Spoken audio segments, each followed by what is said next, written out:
لقد يسرنا القرآن للذكر فهل من مدكر الرحیم باب یستقبل الامام الناس اذا سلم حدثنا موسى بن اسماعیل قال حدثنا جریر بن حازم قال حدثنا ابو رجاء عن سمرہ بن جندب قال كان النبي صلی اللہ علیہ وسلم اذا صلى صلاة اقبل علينا بوجهه.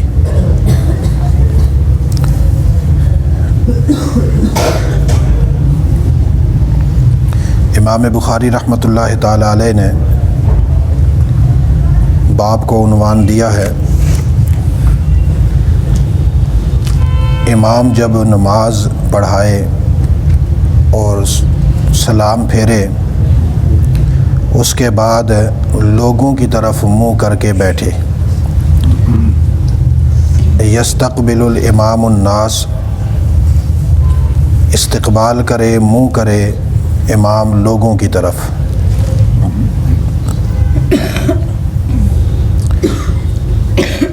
اس کے ضمن میں جو حدیث نقل کی وہ حضرت سمرہ بن جندب رضی اللہ تعالیٰ عنہ کی ہے. سمرہ بن جندب رضی اللہ تعالیٰ عنہ کہتے ہیں کہ نبی اکرم صلی اللہ علیہ وسلم جب نماز پڑھاتے اقبل علینا بوجہی، نماز کے بعد اپنا چہرہ ہماری طرف پھیر کر بیٹھتے. یہ آپ صلی اللہ علیہ وسلم کا عمل ہے کہ آپ صلی اللہ علیہ وسلم نمازیوں کی طرف منہ کر کے بیٹھتے اور اس کے بعد صحابہ اکرام علیہم الرضوان بھی بیٹھے ہوئے ہوتے اور ظاہر ہے جو دعا آپ صلی اللہ علیہ وسلم پڑھتے یا کرتے وہ ہوتی. ہمارے ہاں جو نمازیں جن کے بعد سنتیں ہوتی ہیں اس میں قبلے کی طرف ہی منہ کیے ہوئے دعا ہو جاتی ہے، اور جن کے بعد سنتیں نہیں ہوتی اس کے بعد چونکہ تھوڑا وظیفہ پڑھنا ہوتا ہے جیسے سبحان اللہ الحمدللہ والا، تو اس لیے اس میں امام مقتدیوں کی طرف منہ کرتا ہے. لیکن جہاں یہ امام اعظم ابو حنیفہ رحمۃ اللہ تعالیٰ علیہ کی فقہ میں ہے، حدیث کے جو الفاظ ہیں یہ عموم پر دلالت کرتے ہیں. ہر نماز جب امام پڑھائے اس کے بعد مقتدیوں کی طرف منہ کر کے بیٹھیں، چاہے اس کے بعد ذکر ہو یا نہ ہو، اور مقتدیوں کی طرف کرنا یہ رسول اللہ صلی اللہ علیہ وسلم کا عمل ہے. دوسری حدیث نقل کی زید بن خالد الجہنی یہ کہتے ہیں کہ صلی لنا رسول اللہ صلی اللہ علیہ وسلم صلاۃ الصبح بالحدیبیہ. رسول اللہ صلی اللہ علیہ وسلم نے مقام حدیبیہ میں ہمیں نماز صبح پڑھائی. علی اثر سما کانت من اللیل، اس بادل اور بارش کے بعد جو رات کو ہو چکی تھی.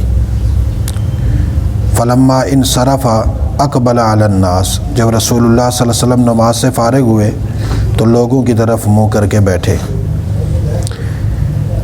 جب رسول اللہ صلی اللہ علیہ وسلم لوگوں کی طرف منہ کر کے بیٹھے تو کہنے لگے هل تدرون ماذا قال ربکم عز وجل، کیا تم لوگوں کو معلوم ہے کہ آج تمہارے رب نے کیا بات کہی؟ قالوا اللہ ورسولہ عالم. صحابہ اکرام علیہم الرضوان کہنے لگے کہ یہ بات تو یا اللہ بہتر جانتا ہے یا اللہ کے رسول بہتر جانتے ہیں. قال، حضور علیہ السلام نے فرمایا کہ اللہ تعالیٰ نے کہا اصبح من عبادی مؤمن بی و کافر، کہ آج صبح میں میرے کچھ بندوں نے مجھ پر ایمان لایا اور کچھ نے کفر کیا. کچھ بندے آج صبح کافر ہوئے اور کچھ بندے آج صبح مسلمان ہوئے۔ اب ذرا یہ بڑی سمجھنے والی بات ہے۔ فَأَمَّا مَنْ قَالَ مُطِرْنَا بِفَضْلِ اللَّهِ وَرَحْمَتِهِ فَذَلِكَ مُؤْمِنٌ بِهِ، بس جس بندے نے یہ کہا کہ آج اللہ تعالیٰ کے فضل اور اس کی رحمت سے بارش ہوئی، اس نے میری ذات پر ایمان لایا، وہ مومن ہو گیا۔ وَكَافِرٌ بِالْكَوْكَبِ، اور اس نے ستاروں کا کفر کیا۔ وَأَمَّا مَنْ قَالَ مُطِرْنَا بِنَوْعِ كَذَا وَكَذَا، اور جس نے یہ بات کہی کہ آج فلاں فلاں ستارے کی وجہ سے بارش ہوئی، فَذَلِكَ كَافِرٌ بِي، اس نے میرا کفر کیا، مؤمن بالکوكب، اور ستاروں پر ایمان لایا۔ اب یہاں دیکھیے یہ جو حدیث ہے اس میں یہ ہے کہ آپ صلی اللہ علیہ وسلم نے حدیبیہ کے مقام پر نماز فجر پڑھائی۔ پڑھانے کے بعد حضور علیہ السلام صحابہ کرام کی طرف مڑے۔ حدیبیہ یہ مکہ سے مغرب کے جانب میں ایک جگہ ہے، مشہور واقعہ ہے، جس جگہ پر رسول اللہ صلی اللہ علیہ وسلم نے صحابہ کرام سے بیعت لی تھی، حضرت عثمان غنی رضی اللہ تعالی عنہ کی قصاص کی بیعت۔ اور یہ وہ مقام ہے، یہ اسی وقت کا واقعہ ہے جب آپ صلی اللہ علیہ وسلم وہاں پر تھے اور آپ نے نماز فجر پڑھائی۔ اس رات بارش ہوئی اور صبح آپ صلی اللہ علیہ وسلم نے نماز پڑھائی۔ نماز جب پڑھائی تو حضور علیہ السلام نے پھر یہاں لوگوں کی طرف متوجہ ہوئے اور یہ بات کہی کہ آج پتہ ہے تمہارے رب نے مجھ سے کیا بات کی؟ صحابہ کرام نے کہا یا تو اللہ بہتر جانتے ہیں یا اللہ کے رسول بہتر جانتے ہیں۔ یہ جو جملہ تھا نا صحابہ کرام کا، اللہ و رسولہ عالم، یہ اس اعتبار سے تھا کہ اس وقت صحابہ رسول اللہ صلی اللہ علیہ وسلم سے اور رسول اللہ صحابہ سے مخاطب ہوتے تھے، اور رسول اللہ صلی اللہ علیہ وسلم باحیات تھے، دنیا میں تھے۔ ظاہر ہے وحی کے ذریعے سے اللہ کے رسول کو علم ہوتا تھا، اس لیے صحابہ اکرام کہتے تھے اللہ و رسولہ عالم، اللہ بہتر جانتے ہیں یا اللہ کے رسول بہتر جانتے ہیں۔ اب اگر موجودہ دور میں کوئی بات ہو تو وہاں اللہ و رسولہ عالم کا جملہ نہیں ہوگا، بلکہ یوں ہوگا اللہ عالم، اللہ عالم بالصواب۔ کیوں؟ اس لیے کہ اب رسول اللہ صلی اللہ تعالیٰ علیہ وسلم دنیا میں نہیں رہے، آپ صلی اللہ علیہ وسلم عالم برزخ کی طرف منتقل ہو گئے، آپ کا انتقال مبارک ہو گیا۔ لہٰذا اس بات سے یہ استدلال کرنا کہ حضور صلی اللہ علیہ وسلم عالم الغیب ہیں، کیوں صحابہ کرام کہتے تھے اللہ و رسولہ عالم، یہ ایک جاہلانہ نقطہ نظر ہے جو بعض لوگ اس سے استدلال لیتے رہتے ہیں۔ تو صحابہ کرام چونکہ رسول اللہ صلی اللہ علیہ وسلم سے بات ہوتی تھی اور رسول اللہ کے پاس وہ علم ہوتا تھا وحی کے ذریعے، اس لیے صحابہ کہتے تھے اللہ و رسولہ عالم۔ ہاں وہ باتیں جو احادیث میں موجود ہیں جس کی وضاحت اللہ کے رسول نے کر دی، ان باتوں کے حوالے سے ہم کہہ سکتے ہیں کہ اللہ و رسولہ عالم، چونکہ اس حدیث کا وہ معنی اور مفہوم اللہ کے رسول ہی بہتر جانتے ہیں۔ ہماری رائے یہاں پر یہ ہے، لیکن اللہ کے رسول بہتر جانتے ہیں، چونکہ وہ آپ صلی اللہ علیہ وسلم پر وحی ہوتی تھی، وحی کی روشنی میں حضور بیان فرماتے تھے، تو وحی کی روشنی میں جو بات ہو اس میں عالم جو ہے نا رسول اللہ کو کہا جا سکتا ہے۔ موجودہ دور کا کوئی مسئلہ ہو تو اس میں صرف یہ بات کہی جائے گی کہ یہ صرف اللہ ہی بہتر جانتے ہیں۔ اب بارش ہوئی تو ظاہر ہے لوگوں کے تبصرے تو ہوتے ہیں، بارش کی وجہ سے جو اہل ایمان تھے انہوں نے کہا کہ ہمارے رب کے فضل سے اور رحمت سے بارش ہوئی، اور جو لوگ ستاروں کا علم رکھتے تھے انہوں نے کہا کہ فلاں فلاں ستارہ فلاں جگہ پر تھا، اس وجہ سے بارش ہوئی۔ یہاں پر شارحین نے لکھا ہے کہ 28 ستارے اہل عرب کے ہاں مشہور تھے۔ وہ 28 ستارے جب اس ترتیب سے ہوتے کہ ایک ستارہ مغرب سے طلوع ہوتا تو اسی کے مقابل کا دوسرا ستارہ مشرق سے مغرب سے جو غروب ہوتا اسی کے مقابل میں مشرق سے دوسرا ستارہ طلوع ہوتا تھا، تو 13 دنوں میں ان کی چال مکمل ہوتی تھی۔ اس وقت اہل عرب کہتے تھے کہ ان دنوں میں بارش ہوگی، یہ بارشوں کے دن ہیں، چونکہ یہ ستارے آئے ہیں، ان ستاروں کی وجہ سے یہ بارش ہوتی ہے۔ یہ آپ لوگ ٹیک لگا کے بیٹھے ہوئے ہوں۔ شرم نہیں آتی آپ کو؟ طالب علم ہو، حدیث نبوی میں ٹیک لگا کر بیٹھتے ہو، آگے ہو کے بیٹھو۔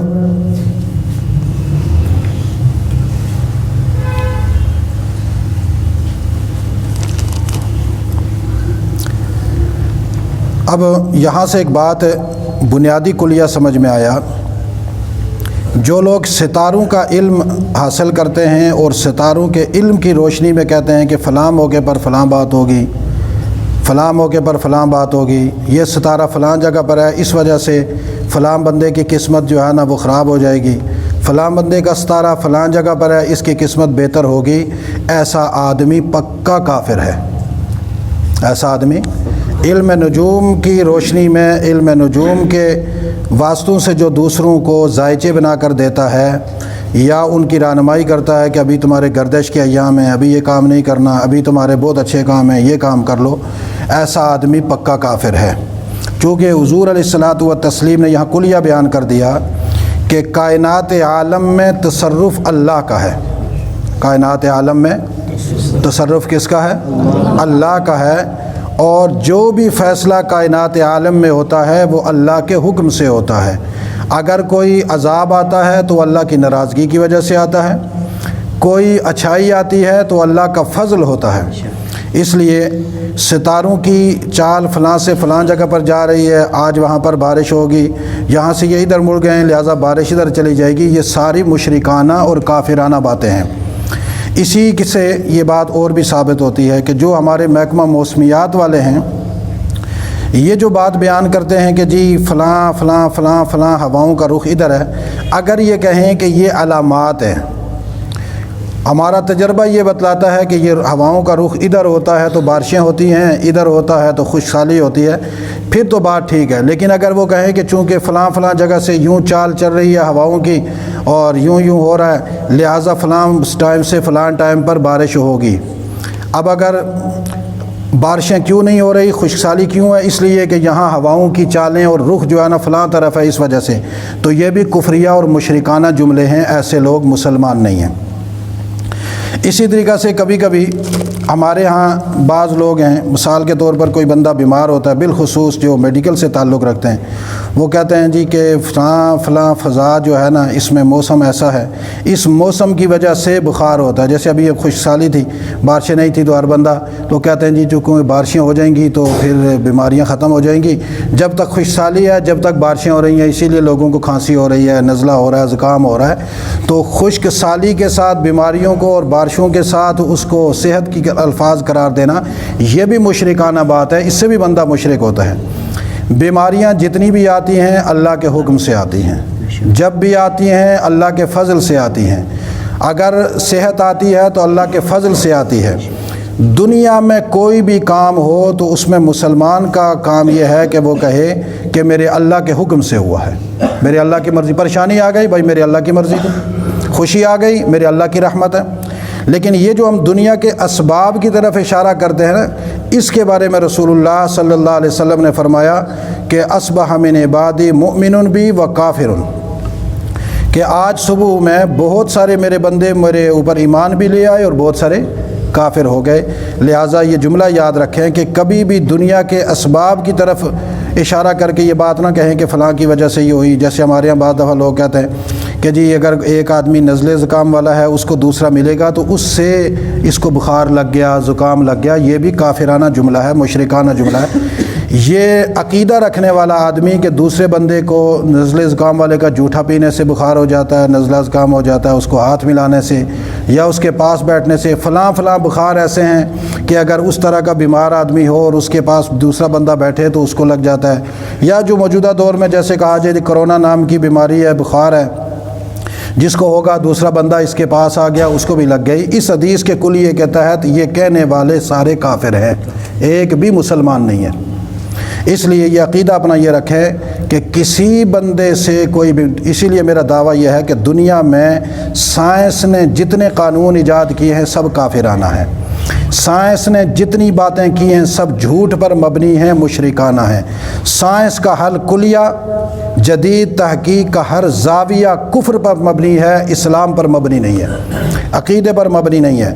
لہٰذا جو ستاروں کی طرف نسبت کر کے کہے کہ فلاں فلاں ستارے تھے اس وجہ سے بارش ہوئی، اسی وجہ سے اگر کوئی بندہ کہے کہ فلاں فلاں وجہ بنی، فلانا بندہ ہمارے گھر آیا اس کی وجہ سے ہمارے سارے گھر والے بیمار ہو گئے، تو یہ کہنے والے سارے کافر مسلمان نہیں ہیں۔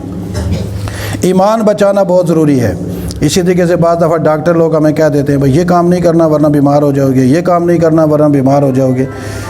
احتیاطی تدابیر اس اعتبار سے کہ بندے کو مثال کے طور پر سردی لگتی ہے، یہ قانون ہے، سردی لگتی ہے، سردی کی وجہ سے بخار آ جاتا ہے، تو بندہ یہ کہے کہ مجھے سردی لگی لیکن اللہ کے حکم سے بخار آیا۔ کیا کہے؟ مجھے لگی تو ٹھنڈ ہے لیکن بخار اللہ کے حکم سے آیا۔ مجھے سردی تو لگی ہے بے شک لیکن نزلہ زکام اللہ کے حکم سے آیا ہے، چونکہ بندے کے حق میں جو بھی فیصلہ ہوتا ہے وہ اللہ نے کرنا ہوتا ہے۔ کبھی ٹھنڈ بخار لگا سکتی ہے؟ کوئی آدمی نہیں لگا سکتا۔ اس لیے ہاں وہ اسباب اللہ نے بنائے ہیں، ان اسباب میں تاثیر اللہ نے رکھی ہے، ان اسباب میں یہ بالکل ایسا ہی ہے جیسے ہم روٹی کھاتے ہیں تو ہم کہیں جی روٹی کھائی تو اس لیے بھوک ختم ہوئی، یہ بھی کافرانہ جملہ ہے۔ مسلمان کا جملہ کیا ہے کہ بھوک لگی ہوئی تھی، ہم نے کھانا کھایا اور اللہ نے اس کھانے میں برکت رکھی، میری بھوک اللہ نے ختم کی، یہ ہے مسلمان کی بات۔ اس لیے یہاں اپنے عقیدے کو درست کرنا چاہیے ہمیں، اور یہ فضول قسم کے ڈاکٹروں کی جو باتیں ہیں اس پر اور اسی طریقے سے میڈیا والوں کی باتوں پر اپنا عقیدہ نہیں رکھنا چاہیے، ان پر جاؤ گے تو سب دجال کے پیچھے جاؤ گے۔ حدثنا عبداللہ بن منیر سمع یزید بن ہارون قال اخبرنا حمید عن انس بن مالک رضی اللہ تعالی عنہ قال اخر رسول اللہ صلی اللہ علیہ وسلم الصلاۃ ذات لیلۃ الی شطر اللیل، رسول اللہ صلی اللہ علیہ وسلم نے ایک رات کے دیر تک، ایک حصے تک نماز کو مؤخر کیا۔ ثم خرج علینا، پھر ہماری طرف آئے، فلما صلی، نماز پڑھائی، اقبل علینا بوجہ، اور ہماری طرف آپ نے چہرہ مبارک کیا۔ فقال، اور فرمایا، ان الناس قد صلوا، بہت سارے لوگوں نے نماز پڑھی، ورقدوا، اور سو گئے، وانکم لن تزالوا فی الصلاۃ ما انتظرتم الصلاۃ، اور تم لوگ مسلسل نماز میں رہے جب تک نماز کا انتظار کرتے رہے، جب تک تم لوگ نماز کا انتظار کرتے رہے اس وقت تک تم لوگ کس میں رہے؟ نماز میں۔ اب یہاں بھی ایک بنیادی اصول ہے، حضور صلی اللہ علیہ وسلم صحابہ کی طرف متوجہ ہوئے، استدلال تو اتنا امام بخاری کا۔ اگلے والا جو جملہ ہے، جب آدمی مسجد میں آتا ہے جتنا وقت پہلے آئے گا، آ کر نماز کی انتظار میں بیٹھے گا، اتنا اس کو ثواب زیادہ ملے گا۔ جو لوگ گھروں میں بیٹھے رہتے ہیں اور کہتے ہیں کہ اچھا جی چونکہ 7:30 پہ جماعت کھڑی ہوتی ہے، ہم 29 منٹ میں گھر سے نکلیں گے، یہ لوگ بھی اپنے ایمان کی خیر منائیں، چونکہ یہ کہتے ہیں ہمیں تاکہ مسجد میں نماز کا انتظار نہ کرنا پڑے۔ تو جو لوگ نماز کے انتظار کو برا محسوس کرتے ہیں، اس کا مطلب یہ ہے کہ ان کا ایمان کچھ بھی نہیں ہے، یہ صرف جو ہے نا اپنے سر کے اوپر سے ایک بہار ہے، اس بہار کو اتارنا چاہتے ہیں۔ سر کے اوپر سے نماز کا بہار، اکثر مسلمان کہتے بھی ہیں بس نماز نہ ایک تھوڑا پہاڑ ہے ساحل بھائی گننا، اس کا مطلب یہ ہے کہ یہ نماز عبادت سمجھ کے نہیں کرتے، یہ اس کو بوجھ سمجھ کے کرتے ہیں۔ عبادت کو بوجھ سمجھ کر کرنے والا بھی مسلمان نہیں ہوتا، وہ بدبخت ہوتا ہے اور وہ کافر ہوتا ہے، یہ نمازیں کل اس کے منہ پر ماری جائیں گے۔ لہٰذا جب تک آدمی نماز کے انتظار میں رہتا ہے اس کو ثواب ملتا رہتا ہے۔ ہم نے مثال کے طور پر عشاء کی نماز پڑھی، اب اس کے بعد ہم صبح تک اپنے دماغ میں رکھیں کہ کب فجر ہو تو ہم فجر کی نماز پڑھیں، تاکہ نماز کا انتظار رہے ذہنی طور پر۔ جب نماز کا انتظار رہے گا پوری رات نماز میں گزرے گی۔ فجر کی نماز پڑھی، اب ذہنی طور پر تیار رہیں کہ بھئی کب زور کا ٹائم ہو تو ہم زور کی نماز پڑھیں۔ زور کی نماز کا انتظار یہ بھی نماز میں شامل ہوگا۔ اللہ تعالی ہمیں عمل کی توفیق نصیب۔ لقد يسرنا القرآن للذكر فهل من